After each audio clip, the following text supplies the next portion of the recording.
deutsches Volk hielt viel selbst. Jeder soll helfen. Hitler, Sieg, Heil! In 1942, when Oleg Gwajewski, then a 19-year-old Catholic boy, pledged to lay his life on the line for Jutta Kinstler, a 20-year-old Jewish girl on the run, he knew exactly what he was getting into. The Germans had invaded and occupied Poland 3 years earlier and had rapidly begun implementing the most venal aspect of Nazi ideology, systematically removing the Jewish population through relocation and mass murder. Oleg fully understood that if they were captured and Jutta's true identity were revealed, they would both share the same fate. For the Nazi regime had programmed its minions to kill all Jews and anyone protecting a Jew. Mom and I were always on the run, trying to stay ahead of the Nazis.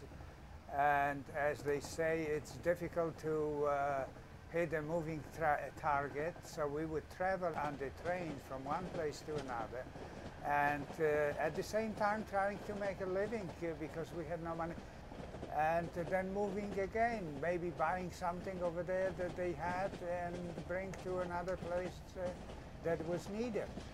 Until one day the German came on the train and asked for documents, everybody, and they got suspicious what we have in our basket there. And here we have kielbasa and eggs, and they started to ask us, where did you get it? How much did you pay for it? And we started to deny. But they got suspicious about Mom, that she looked Jewish. So they took us off the train and arrested us. They brought us to the Gestapo station, a few kilometers away, which was Stalowa Wola.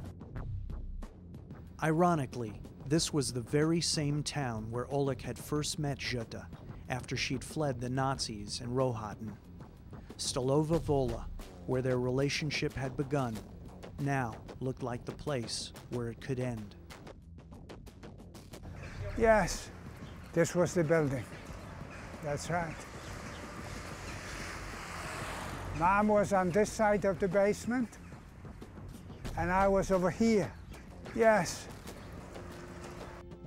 Despite the limitations of his vision, Oleg recognizes the bullet-riddled Gestapo headquarters to which he and Jutta were taken in 1942. A plaque in Polish confirms this is a historical site. They tortured the patriots here. One by one, they broke the spirit, they broke until they admit who they were or what they did. And then they shot them, and who knows where they dumped them. But this was one by one. The Gestapo tortured.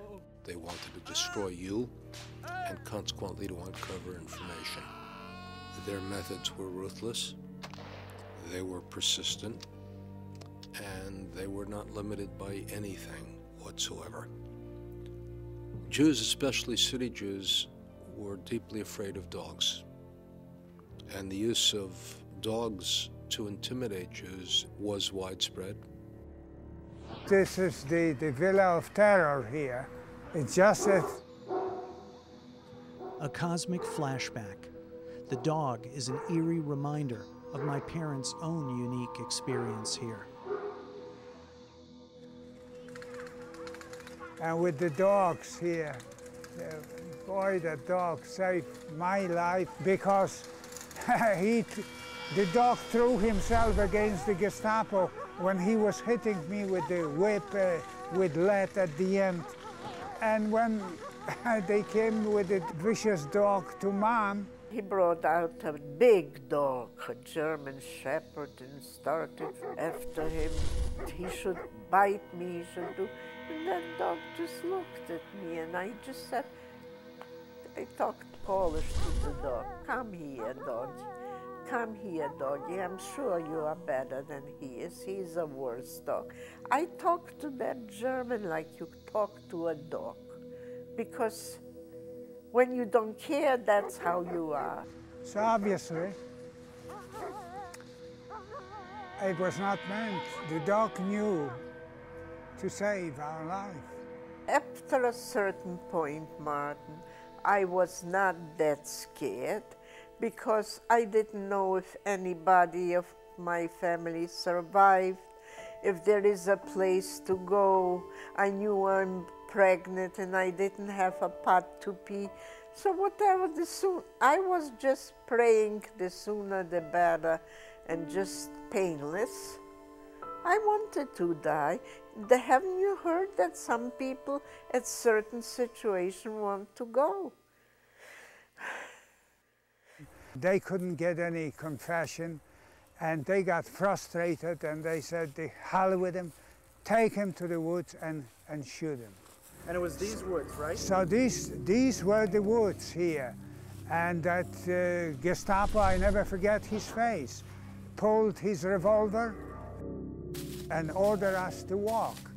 And as we were walking, my blood was hitting my ears and pounding. I knew that I will die, but I asked myself, why so soon? I have never done anything wrong. I have never harmed anyone. And my wife at the same time started to talk loud that the Gestapo could hear. As we go into the woods, and it's in August, and the sun is shining, and it smells, and so many field flowers, and I say to myself, my God, my child will never see something like this. God, how could you let an unborn child die without seeing the marvels of your world? And we had that pounding in our ear. We didn't even hear any steps behind us. And at one point, somehow, it got quiet, like we were completely exhausted, and there was quietness. We stopped. We turned back, and there was no one behind us. So we continued walking, being afraid that maybe some trap was set for us. We walked till the end of the day. There was a village that we found. We asked the peasant, could we stay for the night? And they let us stay. And early in the morning, we left to continue our journey from one place to another, from one train to another train.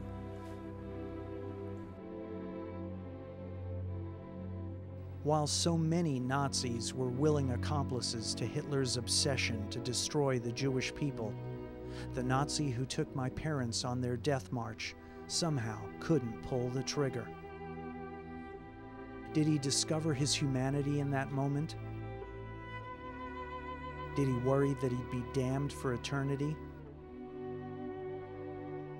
Or did he realize he just didn't have the stomach for cold-blooded murder?